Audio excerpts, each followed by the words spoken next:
السلام علیکم ورحمۃ اللہ وبرکاتہ۔ دوستو ایک بار پھر حاضر ہیں آپ کی خدمت میں حضرت جی مولانا سعد صاحب کا بیان لے کر، آئیے توجہ کے ساتھ سنتے ہیں۔ کہنے کا مطلب یہ ہے کہ انہوں نے بکثرت اللہ کی ذات سے ہونے اور اللہ کے غیر سے نہ ہونے کی جو دعوت دی ہے، اس دعوت پر ہر قوم میں اپنے نبی کو پاگل کہا ہے۔ یہ حدیث میں آتا ہے کہ اتنا ذکر کرو، اتنا ذکر کرو، اتنا ذکر کرو کہ لوگ تمہیں پاگل کہنے لگے۔ اسی لیے بات یاد رکھنا کہ اس سے صرف کلمہ لا الہ الا اللہ کا ذکر مراد نہیں ہے، کیونکہ میرے دوستو عزیزو ذکر کو محدود کر دیا ہے صرف کلمے کے ساتھ۔ کلمہ لا الہ الا اللہ کی کثرت سے ایمان کی تجدید کا مطلب یہ ہے، کلمہ لا الہ الا اللہ کی کثرت سے ایمان کی تجدید کا مطلب یہ ہے کہ ایمان کے حلقوں میں جمع کر کے یہاں اللہ کی قدرت، اللہ کی عظمت، اللہ کی بڑائی، تمام دنیا کے پھیلے نقشے کے مقابلے میں اللہ کی قدرت کو سمجھانا، یہ ہے کہ کلمے کی کثرت سے کلمے پسند کرنے والوں کو پاگل کہنے جانے کا مطلب یہ ہے۔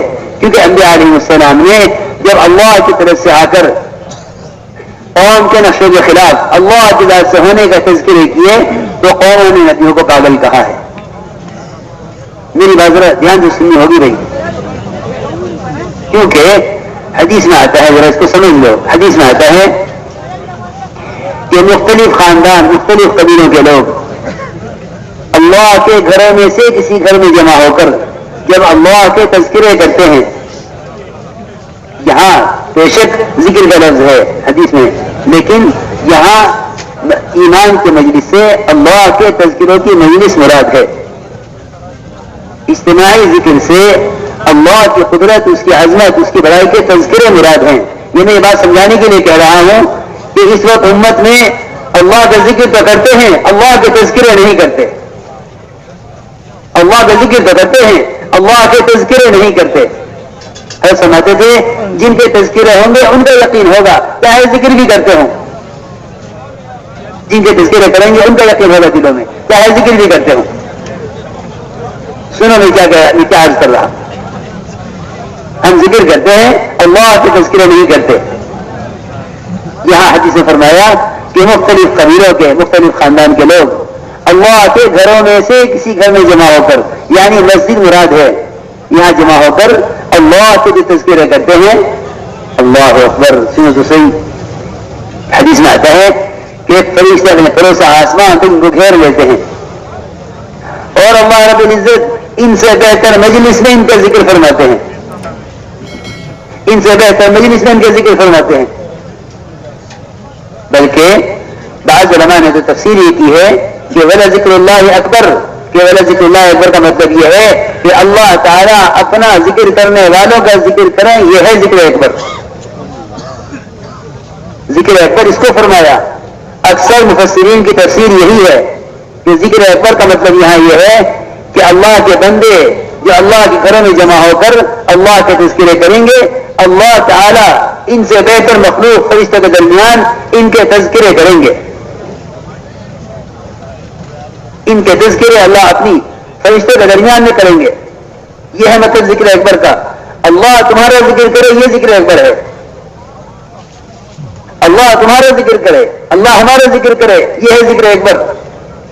کتنی بڑی بات ہے، کتنی بڑی بات ہے، اگر ہم غور کریں تو کتنی اونچی بات ہے کہ اللہ تعالیٰ اپنا ذکر کرنے والوں کا ذکر فرماتے ہیں فرشتوں کے درمیان۔ اس سے خوب سمجھ لینا چاہیے کہ مسجدوں میں ایمان کے حلقہ قائم کرو۔ ہمارے گشت مسجد کے ماحول میں لانے کے لیے ہیں، یہ بات بار بار ہم عرض کر رہے کہ ہمارے گشت مسجد کے ماحول میں لانے کے لیے ہیں، کیونکہ صحابہ کی سنت، ان کا طریقہ یہی ہے۔ ملاقاتوں میں مسجد کے فضائل خوب بیان کیا کرو، ملاقاتوں میں مسجد کے فضائل خوب بیان کیا کرو۔ حدیث میں آتا ہے کہ جو شخص علم کی ایک بات سیکھنے کے لیے یا دوسروں کو سکھلانے کے لیے مسجد کی طرف قدم اٹھاتا ہے، اللہ تعالیٰ اس کو قدم اٹھانے پر ایک کامل حج کا ثواب عطا فرماتے ہیں۔ ایک کامل حج کا ثواب، مسجد کی طرف قدم اٹھاوے دین کی ایک بات سیکھنے کے لیے یا دوسروں کو سکھلانے کے لیے، تو اللہ تعالیٰ ایک کامل حج کا ثواب عطا فرماتے ہیں۔ اتنی فضیلت ہے، کیونکہ میرے دوست عزیزو اصل میں دلوں کے پلٹنے کی جگہ مسجد ہے. حضور کریم صلی اللہ علیہ وسلم نے وہ وقت ثقیف جو یہ کہتا تھا کہ اسلام تو لائیں گے، نماز نہیں پڑھیں گے، زکوٰۃ نہیں دیں گے، جہاد نہیں کریں گے، اور ہمارا بت 1 سال تک باقی رہے گا، ہم اس کو توڑیں گے نہیں. اس شرط کے ساتھ اسلام لاتے ہیں. آپ صلی اللہ علیہ وسلم نے ان کو مسجد میں رکھا اور صحابہ سے فرمایا کہ میں نے ان کو مسجد میں اس لیے رکھا ہے تاکہ اعمال مسجد ان کے دلوں کو اسلام کے لیے نرم کر دیں. میرے کافر کا دل مسجد کے ماحول سے اسلام کے لیے نرم ہو سکتا ہے، میرے کافر کا دل مسجد کے ماحول سے اسلام کے لیے نرم ہو سکتا ہے، تو ایک مسلمان کا دل مسجد کے ماحول سے دین کے لیے تیار کیسے نہیں ہو سکتا؟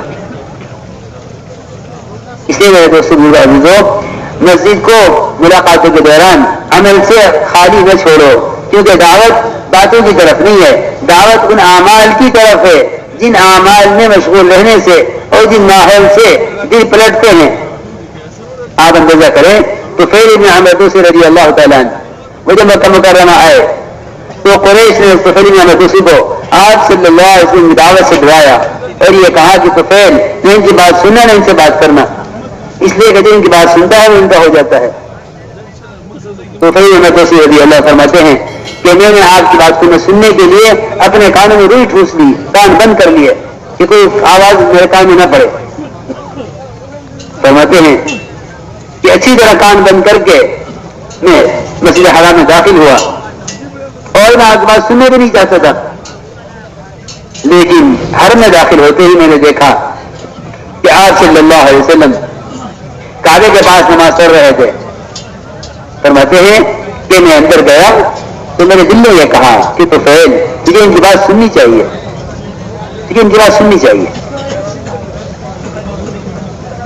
تجھے ان کی بات سننی چاہیے، اچھی ہوگی تو قبول کر لوں گا اور بری ہوگی تو چھوڑ دوں گا.